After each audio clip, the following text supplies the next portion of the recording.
ሰበር መረጃን እነሆኝ ማስተር አብነት ከበደ ሰርጀሪ ክፍል መግባቱን አስመልክቶ አዲስ የወጣ መረጃ አለ። እኔ መረጃውን ላድርሳችሁ። ቤቱን ፎሎ በማድረግ ላይክ እና ሼር በማድረግ ጀምሩት ማለት ነው ወዳጆቼ። እንደሚታወቀው ማስተር አብነት ከበደ ለተሻለ ሕክምና ሌላ ሀገር እንደሄደና ትላንትና ደግሞ ሰርጀሪ ክፍል ልገባ ነው ብሎ ይህን መልእክት አስተላልፎ ነበር። እኛም አድርሰናችሁ ነበር ወዳጆቼ።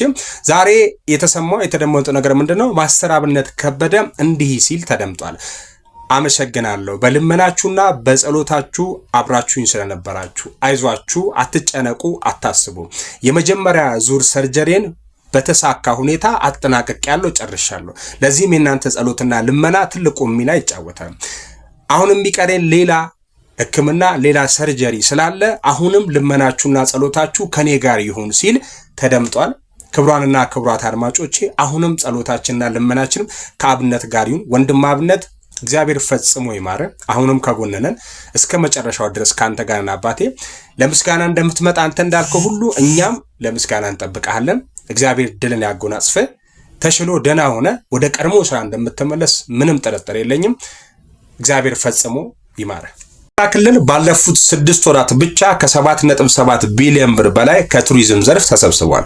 መረጃውን ላድርሳችሁ። ሁሌም አዳዲስና ትኩስ መረጃ ስለማስተላለፍ ቤቱን ፎሎ በማድረግ ላይክ እና ሼር በማድረግ ቀጥሉ። ደግሞ ሰሞኑን በጣም ጥሩ እየሄደ ነው ቪዲዮቼ፣ ከልብ ነው የማመሰግነው። መረጃውን ላድርሳችሁ። በአማራ ክልል ባለፉት 6 ወራት ከቱሪዝም ዘርፍ ከ7.7 ቢሊዮን ብር በላይ ገቢ መገኘቱን የክልሉ ባህልና ስፖርት ቱሪዝም ቢሮ አስታውቋል። የክልሉ ባህልና ቱሪዝምና ስፖርት ቢሮ ምክትል ኃላፊ አየለ አናውጤ ከኢቲቪ ጋር ባደረጉት ቆይታ ባለፉት 6 ወራት የክልሉን እምቅ ጸጋዎች በማስተዋወቅና ለዘርፉ ትኩረት በመሰጠት በተሰራው አመርቂ ስራ ቱሪዝም እያንሰራራ መሆኑን ገልጸዋል።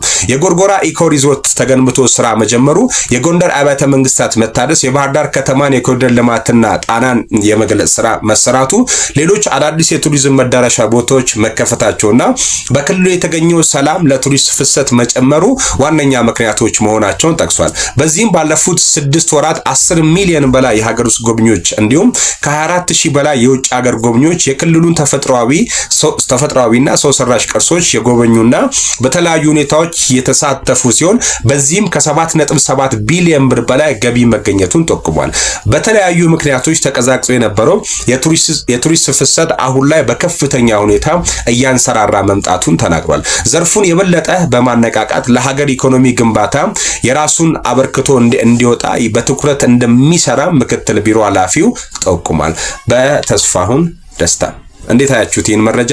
እስኪ ጎንደር ሄዳችሁ የምታውቁ በተለይ ለዚህ ለጥምቀት በዓል እዛ ያከበራችሁ እስኪ ድባቡን ኮመንት ላይ ብትነግሩ።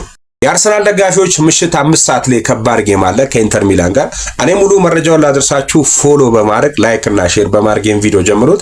ይህ ጨዋታ የባለፈው ዓመት የአውሮፓ ሻምፒየንስ ሊግ የዋንጫ ጉዟቸውን በፒኤስጂ የተገታ ሁለት ቡድኖችን የሚያጫው ኢንተር ሚላን ከአርሰናል ለአራቱም ዋንጫዎች እኩል እየተራመደ የሚገኘው የሰሜን ለንደኑ ክለብ አርሰናል ወደ ሰሜን ጣሊያኑ ከተማ ሚላኖ አምርቶ የአውሮፓ ሻምፒየንስ ሊግ 7ኛ ጨዋታውን ከኢንተር ሚላን ጋር ያደርጋል።